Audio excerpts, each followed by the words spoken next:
Bom, galera, então vamos falar sobre ecologia, beleza? O que é ecologia? Ecologia é o ramo da ciência que estuda as relações dos seres vivos entre si e dos seres vivos com o ambiente. Então, o que interessa para a ecologia são as relações. Portanto, estudar um organismo não é algo inerente à ecologia. Por quê? Porque um organismo não se relaciona com ele mesmo.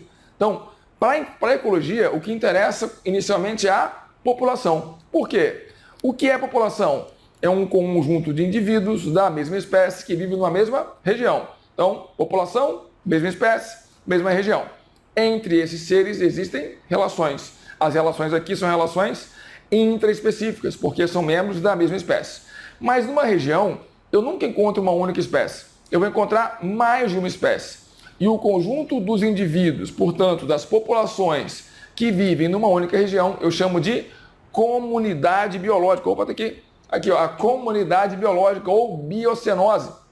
Então, comunidade biológica ou biocenose é o conjunto de populações que vivem numa mesma região ao mesmo tempo. Então, nessa comunidade surgem outras relações, relações de seres vivos de espécies diferentes. Então, aqui vão surgir relações interespecíficas. Então, relações intraespecíficas, mesma espécie. Relações intraespecíficas entre seres de espécies diferentes.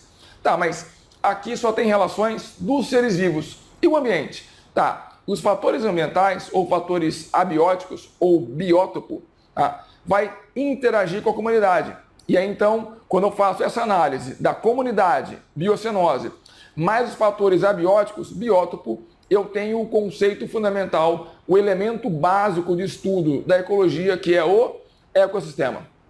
Então, ecossistema surge quando eu tenho fatores biológicos, bióticos, comunidade, analisado em conjunto com os fatores ambientais, abióticos, biótopo. Por exemplo, luminosidade, temperatura, pH, salinidade, enfim, todos aqueles fatores físico-químicos que interferem nos seres vivos, beleza? Bem, o ecossistema, então, é a unidade básica de estudo da ecologia.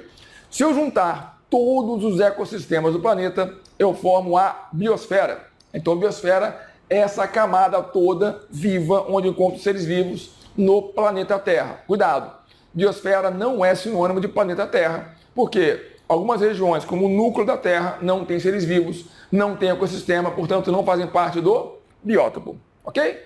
Bem, outro conceito fundamental em ecologia é o conceito de hábitat, ou habitat, enfim. Hábitat é o quê?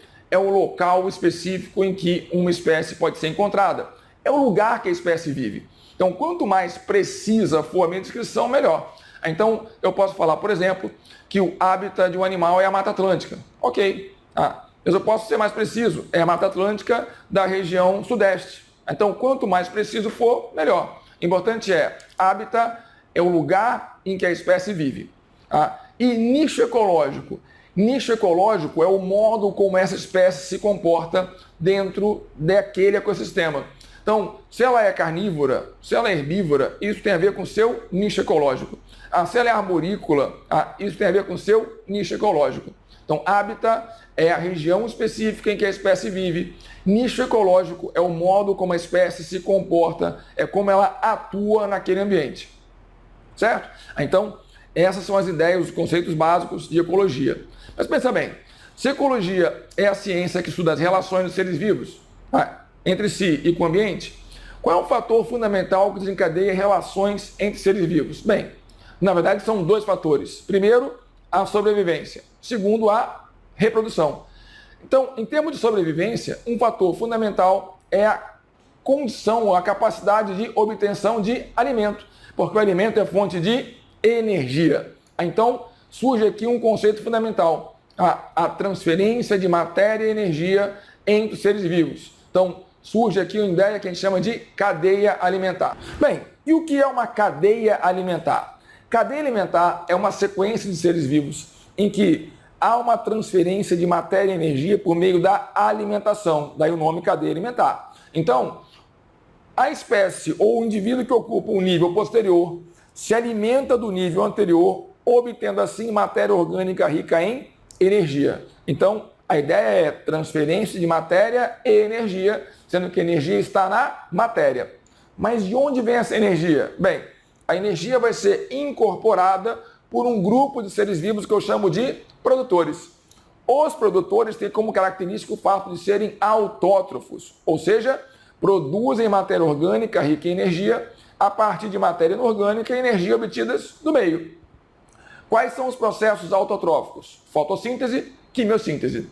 Então, todos os produtores são sempre seres que fazem ou fotossíntese ou quimiossíntese. Então, eles incorporam matéria à cadeia alimentar. Então, esse primeiro nível é chamado primeiro nível trófico. Então, nível trófico é a posição que uma espécie ocupa em uma cadeia alimentar. O primeiro nível trófico é sempre ocupado pelos produtores, seja numa cadeia alimentar terrestre, seja numa cadeia alimentar aquática, no caso com a marinha. Então, aqui eu tenho uma planta e aqui eu tenho o fitoplâncton. O que é fitoplâncton? São as algas unicelulares, em geral, que vivem flutuando no espelho d'água, que produzem, então, matéria orgânica no ambiente aquático. Bem, aqui tem esse inseto herbívoro que se alimenta da planta. E aqui tem o zooplâncton que se alimenta do fitoplâncton. Ambos estão ocupando a posição de segundo nível trófico. Os níveis tróficos do segundo para frente são sempre ocupados por consumidores. O que é um consumidor? Consumidor é aquele que não produz matéria orgânica, então tem que obter matéria orgânica rica em energia disponível no meio. Então eles são heterótrofos. Consumidores são sempre heterótrofos. Esse primeiro consumidor é um consumidor primário.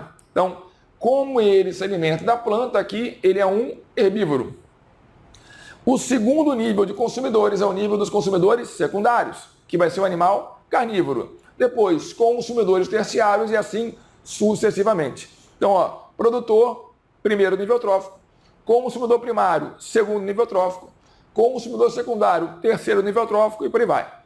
Importante perceber o seguinte: em uma cadeia alimentar, cada indivíduo tem uma única fonte de alimento.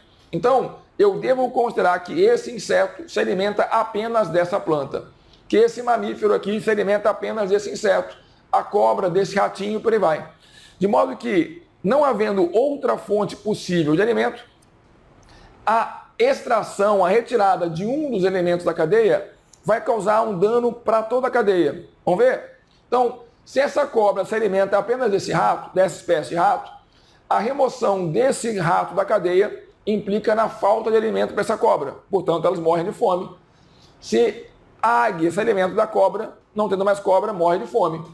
Os insetos, então, não tendo mais alguém que o prede, um predador, vão então ter um crescimento populacional assustador, aumentando o consumo de plantas. Isso pode fazer com que as plantas não consigam se reproduzir a tempo. Acabam as plantas, consequentemente, acaba também o inseto. Então, uma cadeia alimentar é algo muito instável. Qualquer mudança pode causar um dano severo a toda a estrutura da cadeia. Ok? Bem, mas na prática, uma cadeia alimentar é algo muito incomum. Por quê? Porque os seres vivos interagem de forma muito ampla, tem várias interações. Então, na prática, o que existe é uma teia alimentar. O que é uma teia alimentar, então? Uma teia alimentar é um conjunto de cadeias alimentares que apresentam elementos comuns. Então, numa teia alimentar, cada indivíduo vai fazer parte de mais de uma cadeia alimentar. Então, por exemplo, olha só, o pinguim, aqui, ele faz parte de várias cadeias. Fitoplâncton, crio, pinguim. Aqui ele ocupa o terceiro nível trófico, consumidor secundário. Agora, fitoplâncton, crio, plâncton carnívoro, pinguim. Aqui ele ocupa o quarto nível trófico. Então, se ele faz parte de várias cadeias alimentares, ele pode ter vários níveis tróficos. Lembrando, nível trófico é a posição que cada espécie ocupa em uma cadeia alimentar. Então, se ele faz parte de várias cadeias, numa teia, portanto, ele vai ocupar diferentes níveis tróficos, ou ele pode ocupar diferentes níveis tróficos, mas em diferentes cadeias. Em uma única cadeia, cada indivíduo ocupa um único nível trófico. Um caso interessante é o caso dos decompositores. Por quê? Decompositores vão se alimentar de todos os seres após a sua morte, após a morte desses seres. Então, os decompositores podem ocupar todas as posições de uma cadeia, com exceção de produtor. Então, o decompositor não é produtor, ele é um consumidor diferenciado que decompõe a matéria orgânica, convertendo essa matéria em inorgânica, ok?